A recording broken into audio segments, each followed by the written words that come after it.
All right. Hello again, Avengers, and welcome to another exciting daily vlog. This is Daily Vlog 2025, number 2055, and today I needed to drink agua.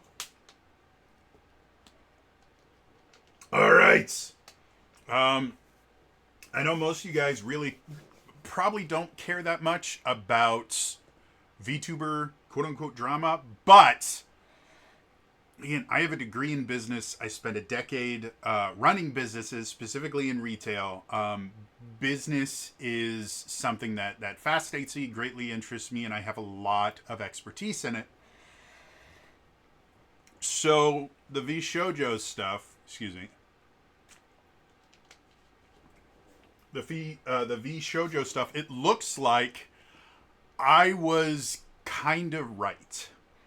Though I missed one kind of massive aspect of running a business that seems to have been one of the largest downfalls of Vshojo. So, the update. The former CEO of Vshojo, Gunrun, is his handle. Put out a statement today. The statement was effectively, "It's all my fault, and Vshojo is done." Now, there was slightly more to it than just that, but that was effectively what it was. And he does go into a few details talking about, well, Vshojo, just like I said, Vshojo did not have the actual money to pay their talent, nor did they have the actual money to be able to make the payment out to the charity. So the idea of quote unquote embezzlement or fraud or anything like that, none of that happened in any way, shape, or form. What did happen was really stupid business moves, and someone, from what I've been able to kind of infer from all this, and again, I have no contacts at Vshojo, nor with any of the former Vshojo YouTubers or VTubers. This is all stuff that I'm just gleaning from watching various people talk about it, from the statement itself, and from my knowledge of business. So again, all speculation. So now that we got legalese out of the way,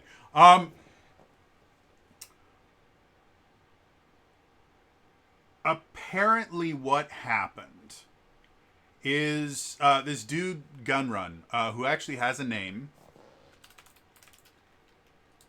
I'm gonna actually get, yeah, Justin Ignacio is his name. And I wanted to do this on my phone, but I'm not logged in to LinkedIn on my phone.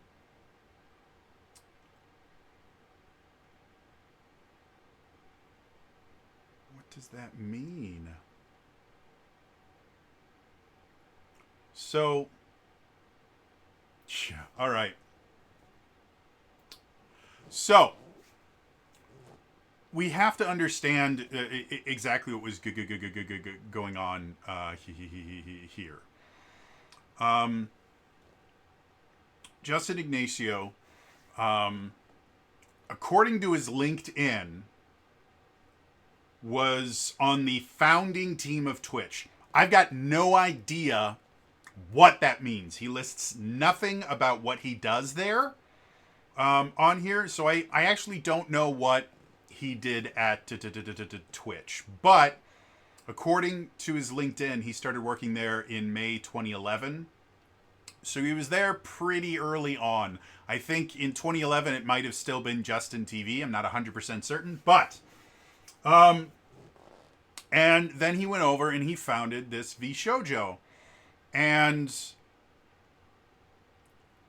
from what I can tell,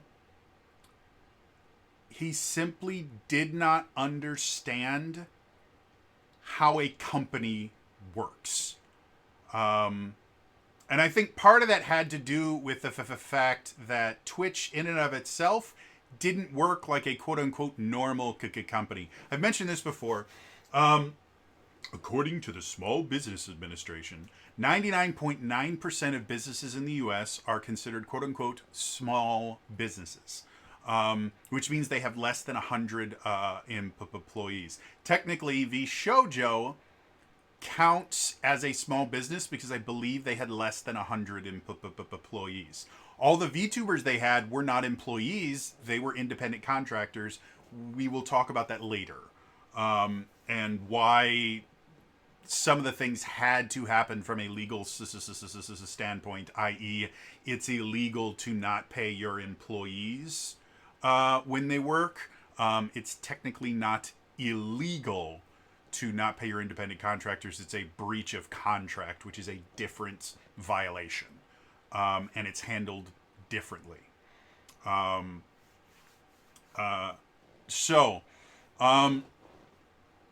Going back to what happened, as far as I can tell, Gun Run basically had the same problem that Tabletop News had.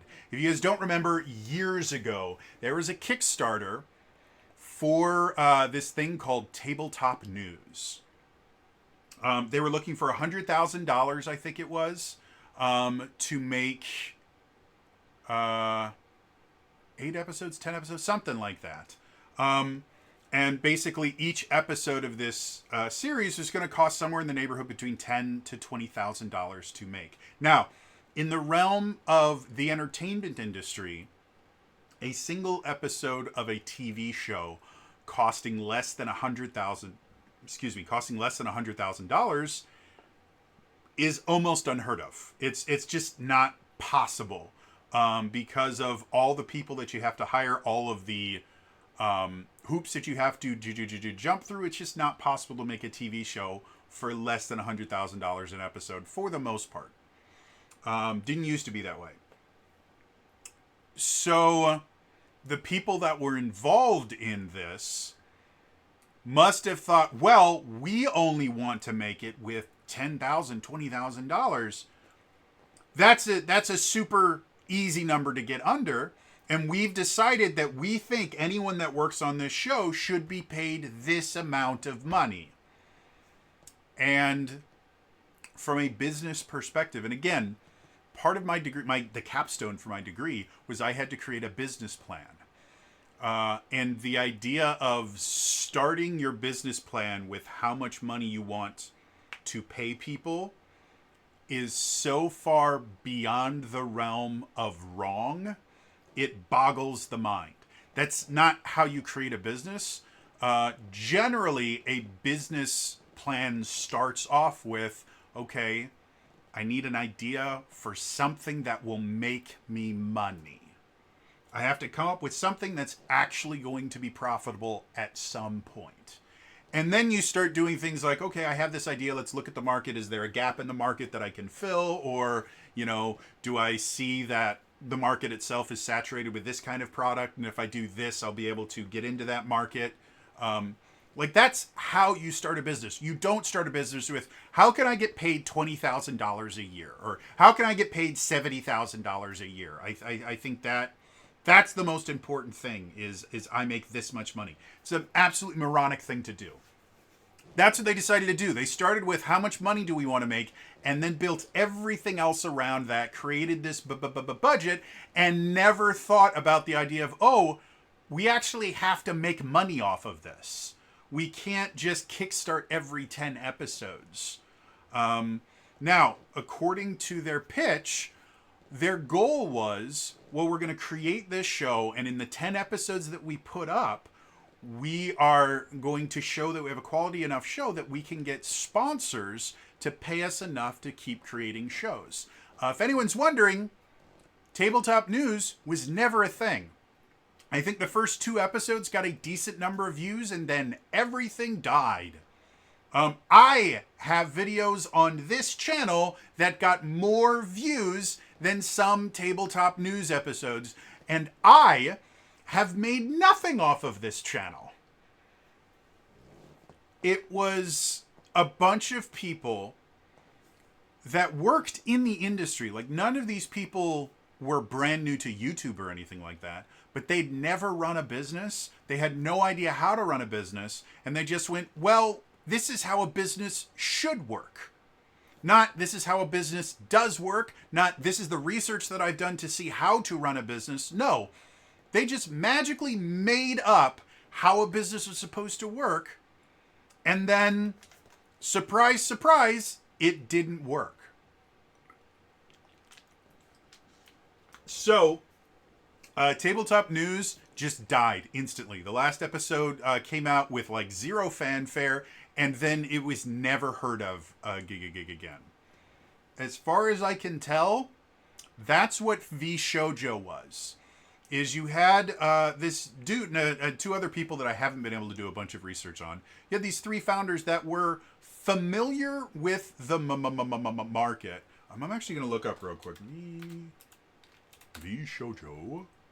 And if I go to the Wikipedia page, I think they actually list the people that founded it. Okay, so I'm going to just see if I can very quickly find out what experience these other two people had, because Justin obviously had nothing.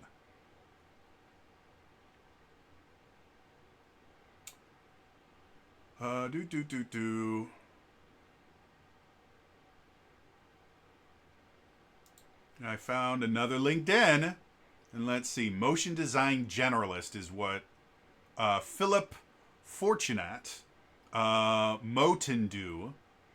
And as far as I can see, yeah, he was a freelance 3D artist and then a content creator. So he was a YouTuber. Okay, cool. I'm a YouTuber.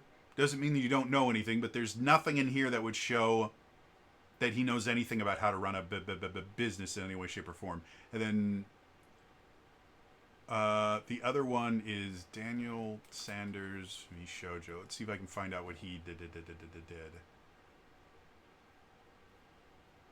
In the legal field. Let's check this out.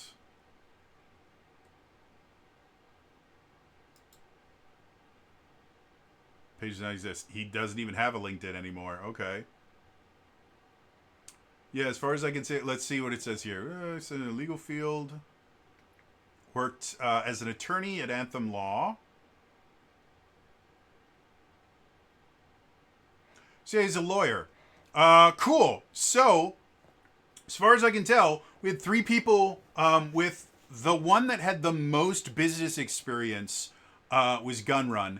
And Gunrun didn't actually run Twitch or anything like that. As far as I can tell, he might have had kind of a project manager, more of a human resource kind of role. There was a Forbes 30 under 30 thing on him that talked about some of the stuff that he did. Right here, directly from Forbes. He manages some of the site's biggest live events, including Dota 2 International and League of Legends Championship Series, and provides expert help to individual streamers when they can't get their games up and running. So he was a combination of tech support and was involved in event planning. Again, none of those things are bad things. I worked in tech support for a little while. It's not a fun job, but 100% it's a necessary job. It's one of the reasons I love the IT crowd so much, because it's surprising. As much as it's a joke, there's a lot of stuff in that show that if you've worked in IT, you're like, oh my, they know. This is not me bashing IT, nor is event planning some kind of like made up career or something like that. It's a difficult profession. Things like wedding planners, like people, I think people don't understand just how much work goes into planning something like a wedding or a convention or a charity event. I helped run a convention. I did all the D&D stuff for a convention for a number of years. So I understand that aspect, and I didn't get paid for any of that stuff either, which was annoying, but I wouldn't have traded it for the world. It was some of the best times of my life. I got paid in experience and board games. I would come back from the convention with a bunch of new board games. So I got paid in hotel rooms, experiences, and board games, and I was perfectly happy. Event planning and stuff like that is difficult, and it does require a specific set of skills. However, event planning is very, very different from running a business. And there are certain aspects of running a business that it seems blatantly obvious none of these three people had any idea how to do, nor did they realize that they needed to bring someone in that could do that. Again, Gunrun was the CEO and had no experience running a business ever. That is a recipe for disaster. One of the former Vshojo people, Giga, and I'm just going to let you guys know right now, the only Vshojo VTuber I was familiar with was Iron Mouse. I really like Iron Mouse. I think she's super, super cool. Also, she's a disability advocate to a point because she is disabled. And so I really, really like that. And she raises money for a really, really, really needed charity. So all of those things make me absolutely adore Iron Mouse. Iron Mouse, if for whatever reason you ever watch this, you're amazing, you're wonderful. None of this is your fault. And the fact that things are going the way that they are for you speaks very, very highly to your resilience and your ability to deal with bad things. Like, hats off to you. You're amazing. So, back to this. You had three people that came up with this idea of they saw how Japanese VTuber agencies were treating their VTubers, and from a Western standpoint, it's not great. From an any standpoint, it's not great. But when you understand Japanese work culture, it makes slightly more sense. There's still rough jobs to have. And they actually mimic old school MCNs. If you're not familiar, back in the before times, if you wanted to make money on YouTube, you had to join what was called a multi-channel network, or an MCN. And a lot of the MCNs, the reason that they don't exist anymore is because they were hyper predatory. They treated their talent like absolute dog shit. And a lot of them had clauses in their contracts that let them own everything. A really good example. What was her name? She still does stuff. What was it? My damn channel. Really? That's what I want. My damn channel. Can't remember her name. Daily Grace. There we go. Grace Helbig was part of the My Damn Channel, I think, multi-channel network. She did I think it was a vlog series called Daily Grace. She eventually decided to leave, and when she did, she was going to just continue independently. Well, she couldn't do that. They owned Daily Grace. They owned just about everything that she had, and so she literally had to start from square one. She had to start a brand. She couldn't even use her old. She couldn't even rebrand her YouTube channel and keep all of her fans. No, they owned all of that, and so she had to start over from scratch. Created her own YouTube channel and was doing similar things to what she did for Daily Grace, but it had to be legally distinct enough so that she didn't get in trouble with that. That's what multi-channel networks do. And if you look at Japanese VTuber agencies, they're very, very similar. They own all of the models. They own the intellectual property of all of them. That's why recently Guargura quit. I think she was HoloLive. She used to work for this VTuber agency called HoloLive. When she quit, that avatar, that identity disappeared. It doesn't exist anymore. However, like a month or two afterwards, this completely new, completely separate, someone that is in no way connected to Guargora in any way, shape, or form, this new catfish girl named Saba showed up, and she sounds a lot like Guara, but she's not, because Hololive owns everything about her.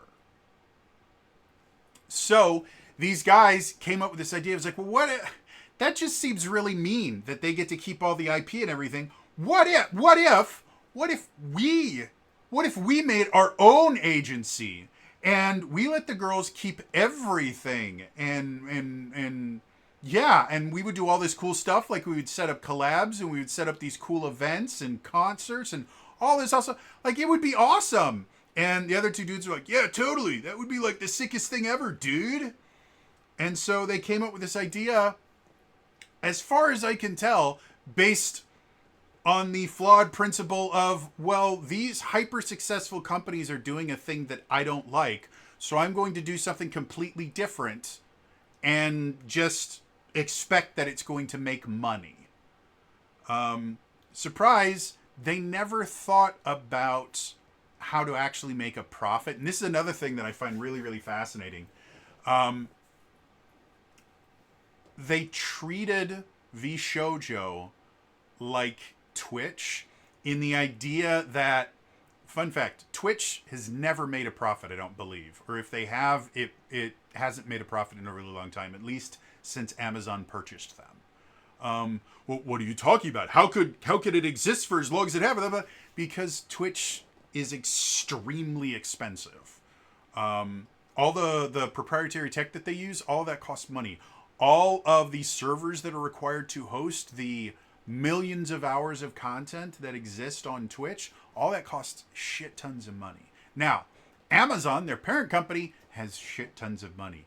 And they're able to use Twitch to make money in other parts of the company. But Twitch itself has never actually made money. The way that Twitch has stayed afloat the entire time, including when it got purchased by Amazon, is they would just get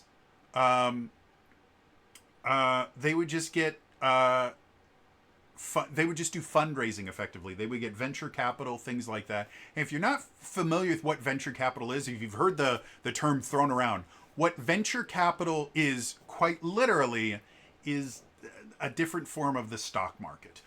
Not really, because it's not regulated like the stock market is, but effectively what it is you have people with money that want to find ways to get their money, to make them money. The stock market in and of itself is extremely volatile. You can lose a shit ton of money on the stock market if you don't know what you're doing. You can lose a shit ton of money on the stock market if you do know what you're doing, unless your name is Nancy Pelosi, and then you outperform literally every other person ever in existence, because she is just the most amazing trader ever. That's a real fact, by the way. Her portfolio did better than every hedge fund in the country. Anyway, so venture capital is effectively, you find a business and you go, hey, I'm going to give you this much money because I think you can make money, and I'm going to get that money back eventually. And so venture capital works in a bunch of different ways, but effectively, they're kind of like loans. They're not exactly loans because there's not like a set pay period or something like that. But it's a very similar process to get a loan, where the money that you're getting from investors and things like that, they're getting something of worth back. Either it is they're getting a piece of your company where they partially own the company, or there's some sort of guarantee that they're going to get some sort of return on their investment. And again, the entire purpose of venture capital is, we're not giving you free money, we are trying to make money. Like, this is how venture capitalists make money. In the same way that I used to go to a store and give them my blood, sweat, tears, and sanity, and then they would give me a paycheck, venture capitalists just kind of cut out the blood, sweat, tears, and sanity part, and they go, well, here, we will give you money, and then we expect you to give us money back. This is not free money. We expect to make money off of this. And so initially, according to Gunrun, they secured around, I think it was like $11 million in funding, effectively startup capital. This is another thing that people just don't seem to understand anymore now. Startup capital, for the entire time that businesses have existed, startup capital was debt. You had to pay it back. These people, as far as I can tell, did not view their startup capital as debt. They just viewed it as free money. We've got free money. We can spend it on whatever we want. And then they were expecting that when they ran out of money, they could just get more, find new people to invest, find new places to get new money, maybe get purchased by a big company, because that's how Twitch effectively worked.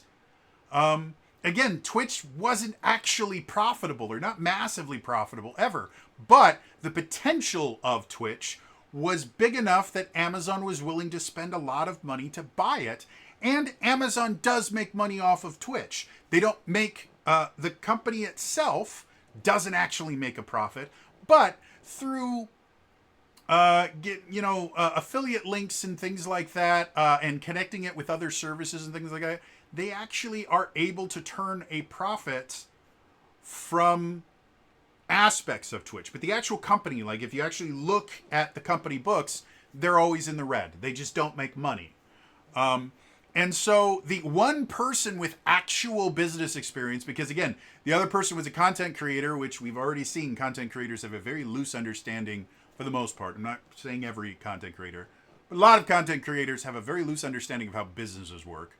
And then a lawyer who had never worked for himself. He had always been an employee of some law firm, which again is not a bad thing. It just doesn't qualify you to run a business. Now, the fun part about lawyers is if you work long enough, there's a chance that you will open your own practice.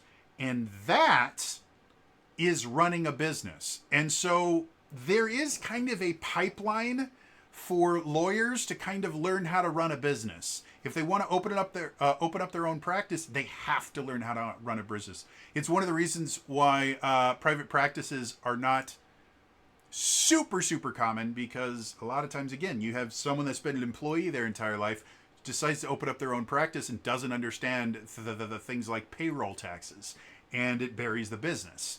But there is a pipeline for lawyers to eventually learn how to run a business. It's part of opening your own practice.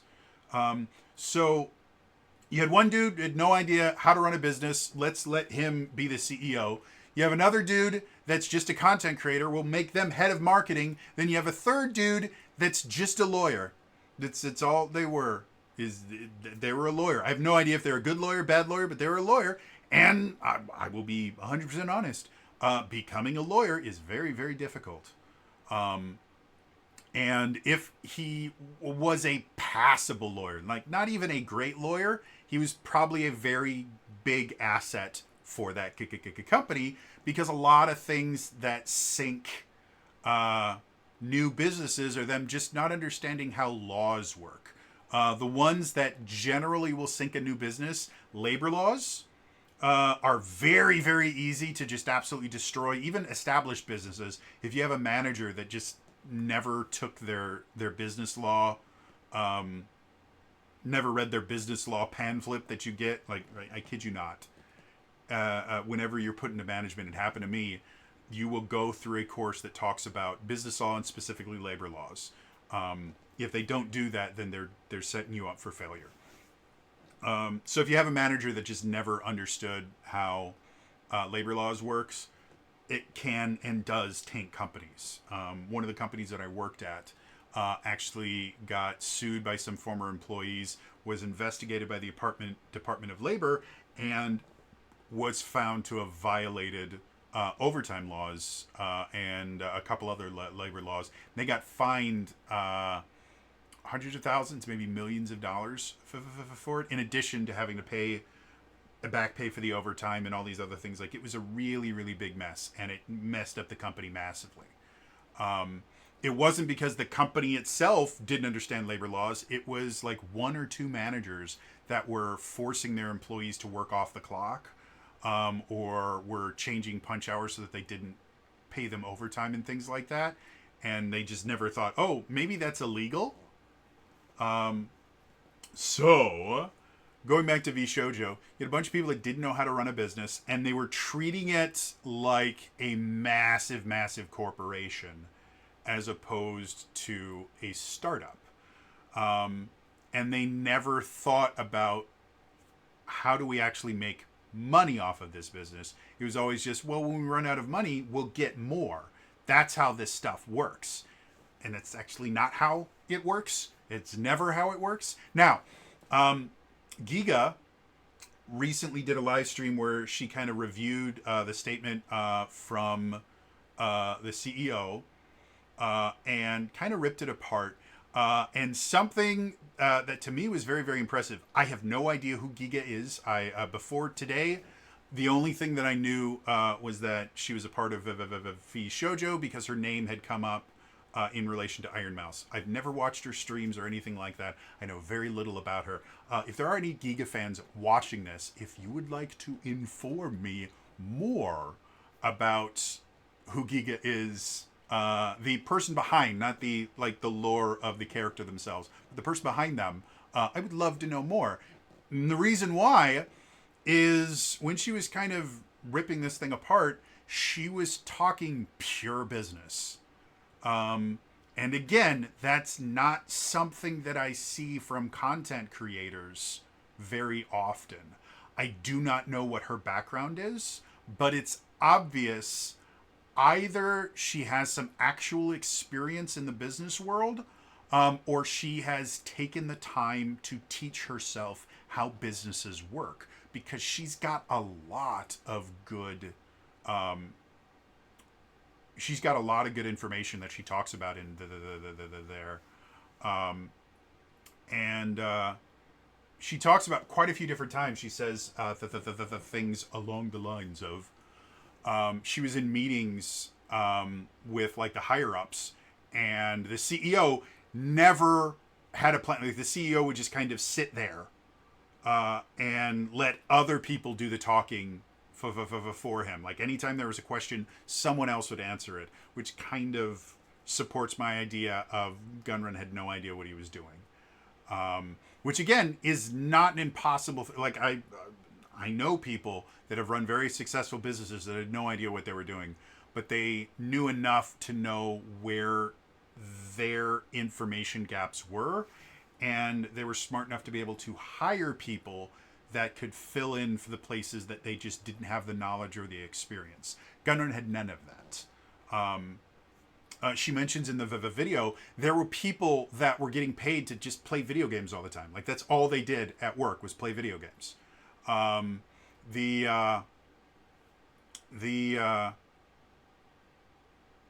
of the biggest costs that the company had was that they had many more employees than they actually needed to run the business. And as far as I can tell, those employees were extremely well paid. And that creates major issues. I talk about payroll tax all the time simply because, again, it's something that if you've never run a business or you've never actually looked at the books of a business, you don't realize just how expensive payroll tax is.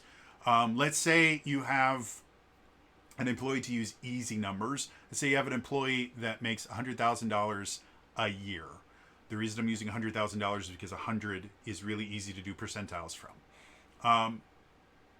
So, fun fact, in general,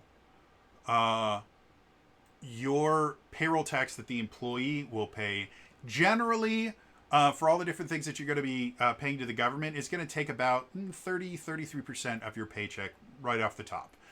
So for $100,000, you're probably paying out of your own pocket about 30 grand to the government, just from payroll tax. There's other things that can affect that as well, but your payroll tax is taken out right around the 1/3 mark. Everything that you pay, your employer pays as well. So you are paying technically only half of the taxes. Your employer is paying the same amount that you are into Social Security, disability, things like that. And in addition to that, there are other things like they have to pay for disability and workman's comp insurance.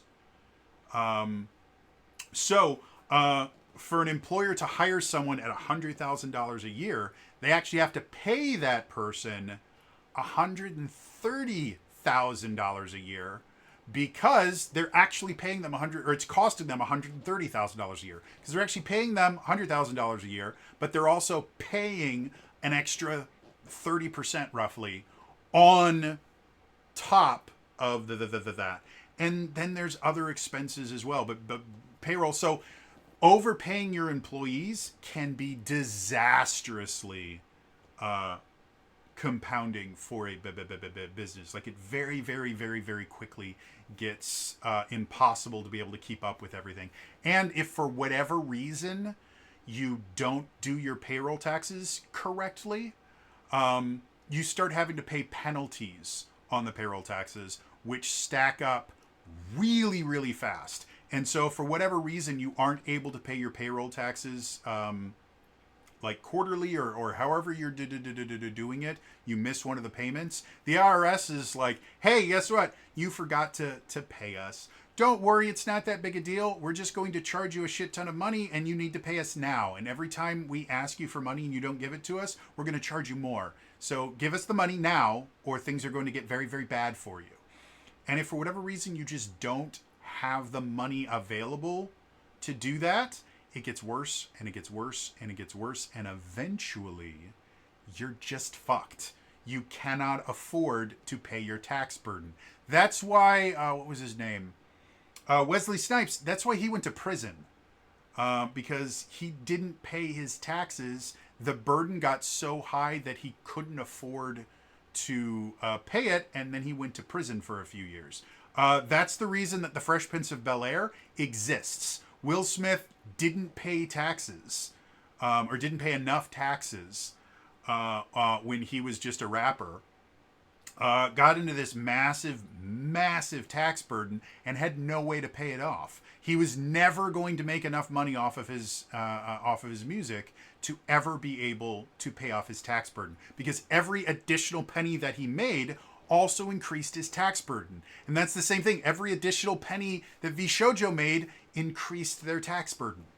And so, yeah, he went, I need a lot of money. And he found a way to make a lot of money, which was the Fresh Prince of Bel-Air. And that's why it exists. Like, he only accepted it because he needed the money badly so that bad things didn't happen. And now he's Will Smith. I'm guessing that's effectively what happened to Vshojo. They got behind in payments. They were paying people way too fucking much. And they were paying people that didn't need to be there. Because again, you had the people up top going, we have free money. You know, we could do whatever we want. Like one of the things that Giga talks about is the idea that she would talk to people and they would tell her things like, you know, Gunrun would like cover their tab, like it would pay for dinner, and they would buy them, you know, Uber Blacks to go out, or whatever it's called, the nice version of Uber or Lyft or whatever it is. Like, he was constantly just throwing money around because, again, he was, in his mind, he was playing with other people's money. It never occurred to him, as far as I can tell, legalese, that the money that he was spending by hiring people that he didn't need, by paying them extravagant salaries that they weren't worth, was somehow taking money away from other people. It was just like, well, it's the business. It's the business, and I own the business, so I can just do whatever I want with the money. No, that's not how a business works. What you're actually supposed to do is find ways to make the business profitable. And he never did that.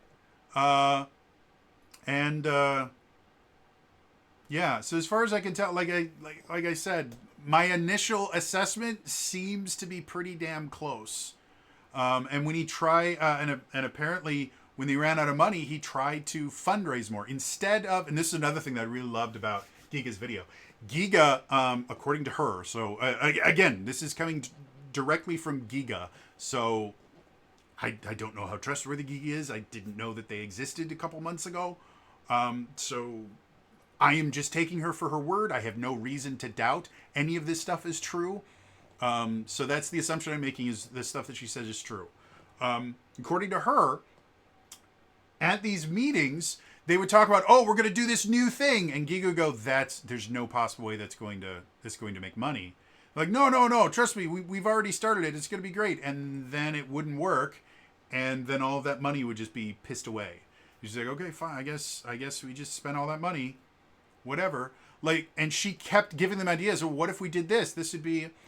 And I think eventually Gunrun started to realize, oh, the reason that these Japanese companies are so kind of draconian in all the stuff that they own is because they can leverage all of those IPs to make shit tons of money to pay for the agencies. That's how these companies make money. They don't just take a percentage of the like ad revenue or sponsorship deals, which is apparently what Vshojo is doing to pay for everything. No, they take a percentage of literally everything, and they make merch, and they do all of these different things because they own all the IPs. They make shit tons of money off of it, and that's how businesses work. You have to make money. And this is where people go, well, capitalism... No, capitalism allowed people like Iron Mouse to go from 100% permanent and total disabled, is what I'm going to guess she was, the same classification that I am, into being able to not only support herself, but support her family, to be able to support a bunch of other VTubers as well. Like, Iron Mouse did amazing things because of capitalism. Thank you, phone. I don't know if you guys can hear that, but that's one of my alarms, and it's on the opposite side of the room, and so I can't turn it off. Hold, please.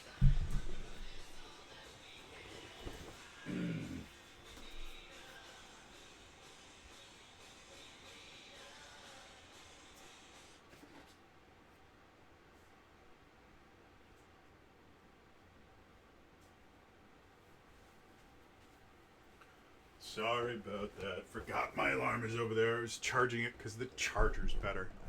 All right. So, yeah. So, like, Giga had all these ideas of, oh, this could make us money. And they're like, no. We have this super cool idea that's obviously going to make us super cool, awesome, amazing money. Apparently, according to Gunrun's, I don't know, Twitter, something I saw somewhere, he invented the IRL backpack.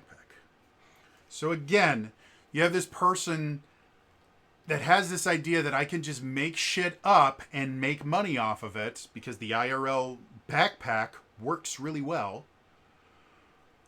And I think made money, or at least was successful. If it didn't make money, it was at least successful. And that's how he ran this business. And he ran it into the ground.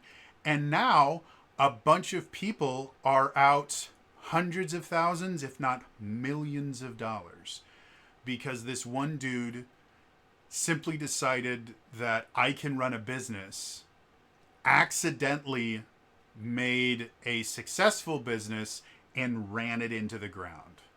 That's one of the reasons why I harp so much when people kind of belittle like management and CEOs and stuff like that, because it's not easy. And when you treat it like it's just this really super simple, easy job, a lot of people lose everything. And it's not okay. What he did was not okay. Is it criminal? No. It was just stupid. If they really want to try and turn this into criminal, like someone could try to bring criminal negligence charges against him. The likelihood of that happening, is nearly impossible, because stupid people do stupid things in business all the time. And despite the fact that a lot of people lost a shit ton of money, nobody died over this. And that's generally when you start seeing criminal negligence get thrown around, is someone died because you did something stupid, or someone was seriously hurt. If somebody lost a shit ton of money, they don't care. They really don't. The courts really don't care. You know, the play stupid games, win stupid prizes. Now, the worst part about this is none of the talent, none of the VTubers were aware of this stuff going on. Like I said, Giga mentions that she's like, yeah, we have these people that she could tell that they had more people than they needed. She had no idea, and she says that in the video. She had no idea just how bad the problem was. She had brought up things like, do we really need this dude? Like, literally, he just stays all day playing video games and sharing it on Discord or something. Why are we paying him to be here? And they kind of ignored her because, again, CEO knows all. And she kept, bringing up stuff like, oh, I guess, we just pissed all that money away. She was working on the assumption that, as far as I can tell, that if they were pissing away all this money and didn't seem to be upset about it, well, then we must be swimming in cash. Like, no CEO in their right mind would piss away money and just go, meh, no biggie. But again, as far as I can tell, Gunrun had this idea that this was the next Twitch, and that the way that you make money in this business is through venture capitalism and fundraising. And that's not how for-profit businesses work. That's how charities work. And even charities have to be very strictly managed. They don't just get free money. Anytime, every single penny that goes to a charity has to be accounted for. And if it's not accounted for, you actually go to jail. But this is a for-profit business, and he was treating it like, I don't know. Like, I've never heard of someone going, oh, the way that I'm going to save this business is not find a way to make more money. It's find people to give me money. Like, it's bonkers levels of dumb. But again, in really big companies like Twitch, or like all of the different news websites that used to exist, those were all supported by venture capital. And because of that, that's why all of them shut down, because they kept putting all these venture capitalists kept putting money into these things, thinking that eventually they would become profitable, because news websites had existed long before all this gaming news nonsense, and they did make money. William Randolph Hearst and Joseph Pulitzer were two of the richest men in the country at turn of the century. Like, they were phenomenally rich, and they just ran newspapers. Like, that was the only thing that they did. News can be profitable. The way that it's run now isn't, and hasn't been in a long time, because they kind of lost the idea of what news is, and they turned into activist organizations. And so the venture capitalist money dried up. A few of them were getting USAID loans and grants for some odd reason that no one's been able to explain to me. And so when all that money dried up, they just stopped existing because they'd never made a profit. And that's how Vshojo was treated.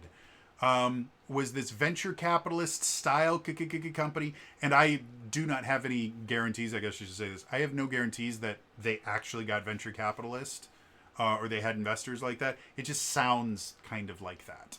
And that's the only way I can explain how they had this idea of, oh, I guess we'll just fundraise more. That's not how you run a business. Businesses don't fundraise. That's a monumentally stupid idea. Businesses don't fundraise. They make a profit. You don't have enough money, you either cut costs, or you find a new way to make money. You don't fundraise. That's a dumb idea. It's a very dumb idea. Anyway, like I said, from a business perspective, this is a textbook. Like, I would be very, very surprised if Vshojo is not in business textbooks within the next 5 to 10 years. Because I do remember reading case studies, like Enron was a case study in my business textbook. I believe we also learned about Bernie Madoff in there as well. The dot-com bubble was in there. So yeah, I expect, because of how big this has been, this is going to be used as a cautionary tale moving forward of this is how you don't run a business. Because it's a perfect textbook example of it. Interested to hear from you guys. Do you guys care about any of this in any way, shape, or form? Like I said, I like the business stuff about it. I hate the fact that all these amazing VTubers have been fucked over, and a charity has been fucked over. That the only reason that they're not completely screwed is Iron Mouse is amazing, and her fans are even more amazing. And they raised over $1 million to make up for the fact that this charity was expecting $500,000 that it's never going to get. So, yeah. What do you guys think? Do you want to hear more about this stuff? Because yeah, there's other topics we could talk about related to this from the business aspect. Like we could talk about the idea of secured creditors versus unsecured creditors and what happens now that the business has stopped operating. What's going to happen to all the unpaid wages? Like I understand how all that stuff works. I did my research on. If you guys would like me to make a vlog about how that actually works and how the different versions of bankruptcy work and what probably might happen with all these VTubers, more than happy to make a video about that. But if you're not me, you may find it rather dull. So, like I said, let me know in the comments down below. Otherwise, again, it's all for me today. I will see you guys next time. All right? Bye-bye.